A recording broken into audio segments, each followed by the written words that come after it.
విద్యార్థులకు విద్యాబుద్ధులు నేర్పి ఉన్నత శిఖరాలకు చేర్చాల్సిన టీచర్స్ అదే పిల్లలతో వెట్టి చాకరీ చేపిస్తున్నారు.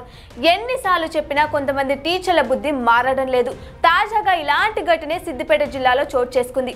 వివరాల్లోకి వెళ్తే ఆ గురుకుల హాస్టల్లో పిల్లలు తెల్లవారుజామున 4 గంటలకే నిద్రలేస్తారు. చదువుకోవడానికి అనుకుంటే మీరు పప్పులో కాలు వేసినట్లే.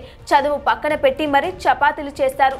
చపాతీలు ఒకటో రెండో అనుకునేరు. 670 మంది పిల్లలకు చపాతీలు చేస్తూ ఇక్కడి బాలికలు కూలీలా మారారు. అక్కడ చదువుకునే పిల్లలతో ప్రతి ఆదివారం ఇలానే చేపిస్తారని, ఏ సెక్షన్ బి సెక్షన్ అని వంతులు పెట్టి మరీ చపాతీలు చేస్తున్నారని పిల్లలు బాధపడుతున్నారు. సిద్దిపేట అర్బన్ మండలం ఎన్సాన్ పల్లిలోని సోషల్ వెల్ఫేర్ రెసిడెన్షియల్ గురుకుల హాస్టల్లో ఈ తంతు సాగుతుంది. దీనిపై ప్రిన్సిపల్ మార్తాను వివరణ అడగ్గా తన ఆరోగ్యం బాలేదని, హాస్టల్లో ఏం జరుగుతుందో తెలియదని వివరణ ఇవ్వడం ఇక్కడ గమనార్హం.